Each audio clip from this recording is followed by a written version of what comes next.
आज भी अगर महाराष्ट्र के किलों में कोई नाम सबसे ज्यादा गर्व, क्रोध और बलिदान के साथ लिया जाता है, तो वो है छत्रपति संभाजी महाराज। एक ऐसा योद्धा जिसने सिर्फ तलवार से नहीं, बल्कि अपनी आखिरी सांस तक अपने धर्म, स्वाभिमान और मराठा साम्राज्य की रक्षा की। लेकिन क्या आप जानते हैं, जिस संभाजी महाराज को अक्सर सिर्फ उनकी क्रूर मौत के लिए याद किया जाता है, उन्होंने अपने जीवन में एक भी युद्ध नहीं हारा था। जी हाँ, इतिहास के कई दस्तावेज बताते हैं कि संभाजी महाराज ने अपने शासनकाल में 100 से भी ज्यादा युद्ध लड़े और मुगलों, पुर्तगालियों, सिद्धियों और दूसरे दुश्मनों को लगातार चुनौती दी और उनसे वो कोई भी युद्ध नहीं हारे। 14 मई 1657 मराठा साम्राज्य में जन्म हुआ एक ऐसे राजकुमार का जो आगे चलकर औरंगजेब के लिए सबसे बड़ी चिंता बनने वाला था। संभाजी महाराज छत्रपति शिवाजी महाराज और साईबाई के पुत्र थे, लेकिन किस्मत ने बचपन में ही माँ का साया छीन लिया। सिर्फ 2 साल की उम्र में उनकी माँ का निधन हो गया और उनका पालन पोषण किया जीजाबाई ने। लेकिन उनका बचपन किसी राजकुमार जैसा शांत नहीं था। सिर्फ 9 साल की उम्र में उन्हें राजनीतिक समझौते के तहत राजा जय सिंह के पास बंधक बनाकर भेज दिया गया। जिस उम्र में बच्चे खेलते हैं, उस उम्र में संभाजी राजनीति और युद्ध की दुनिया समझ रहे थे। शिवाजी महाराज ने अपने बेटे को सिर्फ योद्धा नहीं बनाया, बल्कि विद्वान भी बनाया। संभाजी महाराज संस्कृत, फारसी, मराठी और कई भाषाओं के ज्ञाता थे। कहा जाता है कि उन्होंने बुद्ध भूषण नामक ग्रंथ भी लिखा था। लेकिन उनकी जिंदगी हमेशा विवादों और संघर्षों से घिरी रही।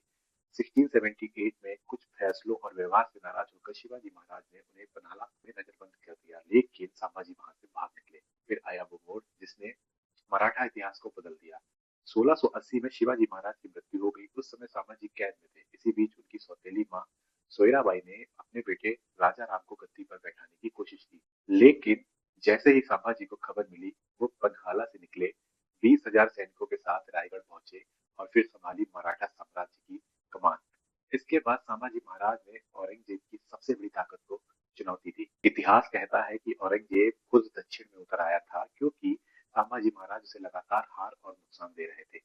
उन्होंने मुगलों में के कई किले तबाह किए, पुर्तगालियों को हराया, गोवा तक मराठा शक्ति का असर पहुंचाया, सिद्धियों को चुनौती दी और सबसे बड़ी बात, उन्होंने कभी औरंगजेब या मुगलों के सामने घुटने नहीं टेके।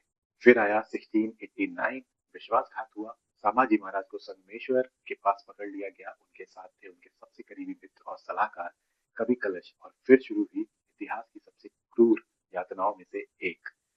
कहा जाता है कि औरंगजेब ने संभाजी महाराज के सामने प्रस्ताव रखा था, अगर वे इस्लाम स्वीकार कर लें तो उनकी जान बख्श दी जाएगी, उन्हें सम्मान और सत्ता भी दी जाएगी। लेकिन संभाजी महाराज ने साफ इनकार कर दिया। इतिहास में लिखा है कि उन्होंने औरंगजेब के सामने झुकने से बेहतर मौत को चुना, जो कि आसान काम नहीं था। इसके बाद जो हुआ वो इंसानियत को भी कहीं ना कहीं शर्मसार कर देता है। उनकी आंखें निकाली गई, जीभ काट दी गई, नाखून उखाड़े गए, यहाँ तक कि शरीर की चमड़ी तक नोच ली गई।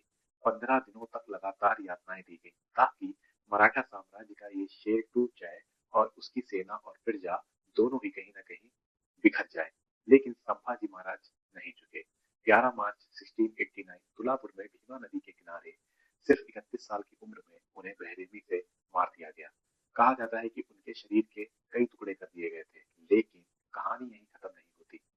बरडू गांव के लोगों ने अपनी जान जोखिम में डालकर उनके शरीर के हिस्सों को इकट्ठा किया, उन्हें जोड़ा और पूरे सम्मान के साथ उनका अंतिम संस्कार किया।